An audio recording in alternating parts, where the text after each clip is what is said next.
Hi അസ്സലാമു അലൈക്കും നമസ്കാരം. ഞാനിന്ന് നോമ്പ് കഞ്ഞി അല്ലെങ്കിൽ ജീരകക്കഞ്ഞിയുടെ റെസിപ്പിയാണ് കാണിക്കുന്നത്. എൻ്റെ വീഡിയോസ് ആദ്യമായിട്ടാണ് നിങ്ങൾ കാണുന്നതെങ്കിൽ ഒന്ന് സബ്സ്ക്രൈബ് ചെയ്ത് സപ്പോർട്ട് ചെയ്യണം. അപ്പോൾ നമുക്ക് എങ്ങനെയാണ് ജീരകക്കഞ്ഞി ചെയ്യുന്നതെന്ന് നോക്കാം. സാധാരണ നമ്മൾ ജീരകക്കഞ്ഞി ചെയ്യാൻ വേണ്ടിയിട്ട് 2-3 ടൈപ്പിൽ അരി എടുക്കാറുണ്ട്. അപ്പോൾ ഇതിപ്പോൾ ഉണക്കലരിയാണ്. ചിലർ ഉണക്കലരി മാത്രം വെച്ചിട്ടാണ് കഞ്ഞി ചെയ്യുന്നത്. ഇതാകുമ്പോൾ പെട്ടെന്ന് അങ്ങ് വെന്ത് കിട്ടും. ചിലർ ഉണക്കലരിയും പുഴുക്കലരിയും കൂടെ മിക്സ് ചെയ്തിട്ടാണ് കഞ്ഞി ചെയ്യാറ്. അപ്പോൾ ഇതിൻ്റെ പകുതി എടുക്കും. അപ്പോൾ ഇങ്ങനെ ചെയ്യുമ്പോൾ പുഴുക്കലരി ഒരു പകുതി വേവായതിനു ശേഷമാണ് ഉണക്കലരി ചേർക്കാറ്. അപ്പോൾ ഞാനിപ്പോൾ ഇവിടെ ചെയ്യുന്നത് പുഴുക്കലരി മാത്രം വെച്ചിട്ടാണ് കഞ്ഞി ചെയ്യുന്നത്. അപ്പോൾ ഈ ഒരു മെഷർമെൻറ്റ് കപ്പിലാണ് ഞാനിപ്പോൾ അരി എടുത്തിട്ടുള്ളത്. അപ്പോൾ നമുക്ക് എങ്ങനെയാണ് ഇത് ചെയ്യുന്നതെന്ന് നോക്കാം. അതിന് വേണ്ടിയിട്ട് ഞാനിപ്പോൾ ഇവിടെ ഒരു കുക്കറിൽ ഒരു 6 കപ്പ് വെള്ളം ചൂടാൻ വേണ്ടിയിട്ട് വെച്ചിട്ടുണ്ട്. ഇതിലേക്ക് കഴുകി വൃത്തിയാക്കി വെച്ചിരിക്കുന്ന അരി ചേർത്ത് കൊടുക്കാം. ഇനി ഇതിലേക്ക് ഒരു 3/4 ടീസ്പൂൺ ഉലുവ ചേർത്ത് കൊടുക്കാം. അതുപോലെ 3/4 ടീസ്പൂൺ ആശാളി കൂടെ വേണം, അത് ഇതിലേക്ക് ചേർത്ത് കൊടുക്കാം. ഇനി ഞാനിവിടെ 2 ടേബിൾ സ്പൂൺ ചെറുപയർ എടുത്തിട്ടുണ്ട്. ഇതിപ്പോൾ കുതിർത്തിട്ടില്ല, അങ്ങനെ കഴുകി എടുത്തിട്ടേ ഉള്ളൂ. അത് ഇതിലേക്ക് ചേർത്ത് കൊടുക്കാം. ഇത് ഓപ്ഷണലാണ്. ഇത് ചേർത്താൽ കുറച്ചുകൂടെ ഒരു പ്രത്യേക ടേസ്റ്റ് ഉണ്ട്. ഒന്ന് ചേർത്ത് നോക്കൂ. ഇനി ഇതിലേക്കൊരു 1/2 ടീസ്പൂൺ മഞ്ഞൾപ്പൊടി ചേർക്കാം. ഇനി ഒരു 1/2 ടീസ്പൂൺ മല്ലിപ്പൊടി കൂടെ ചേർത്ത് കൊടുക്കാം. ഇനി 2 വെളുത്തുള്ളി അല്ലി ചതച്ചത് ചേർക്കണം. ഞാനിപ്പോൾ ചെറുതായതുകൊണ്ട് 2 എടുത്തിരിക്കുന്നത്. വലുതാണെങ്കിൽ 1 എടുത്താൽ മതി. ഇനി ഇതെല്ലാം കൂടെ ചേർത്തിട്ട് നന്നായിട്ടൊന്ന് മിക്സ് ചെയ്ത് കൊടുക്കുക.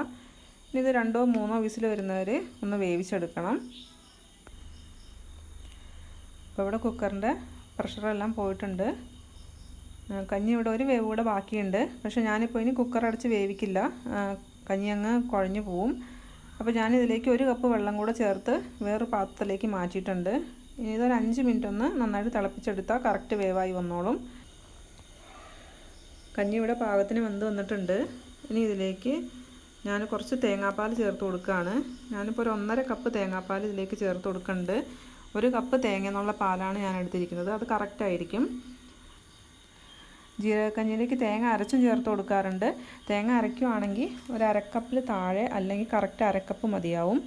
അതിലേക്ക് ഒരു 1-2 ചുവന്നുള്ളിയും 1/2 ടീസ്പൂൺ ജീരകം കൂടെ ചേർത്ത് നന്നായിട്ട് പേസ്റ്റ് പോലെ അരച്ചെടുക്കണം. നന്നായിട്ട് അരഞ്ഞില്ലെങ്കിൽ നമ്മൾ കഞ്ഞി കുടിക്കുമ്പോൾ തൊണ്ടയിൽ തടയുന്ന ഒരു പ്രശ്നം ഉണ്ടാകും. അതുകൊണ്ട് നന്നായിട്ട് അരച്ച് തന്നെ തേങ്ങ ചേർക്കാൻ ശ്രദ്ധിക്കണം. അപ്പോൾ കുറച്ച് കൂടുതലൊക്കെ കഞ്ഞി ചെയ്യുന്ന സമയത്തായിരിക്കും തേങ്ങ അരച്ച് ചേർക്കുന്നത് നല്ലതെന്നാണ് എനിക്ക് തോന്നിയിട്ടുള്ളത്. അല്ലെങ്കിൽ അരഞ്ഞ് കിട്ടാനുള്ള ഒരു പ്രശ്നം വരും.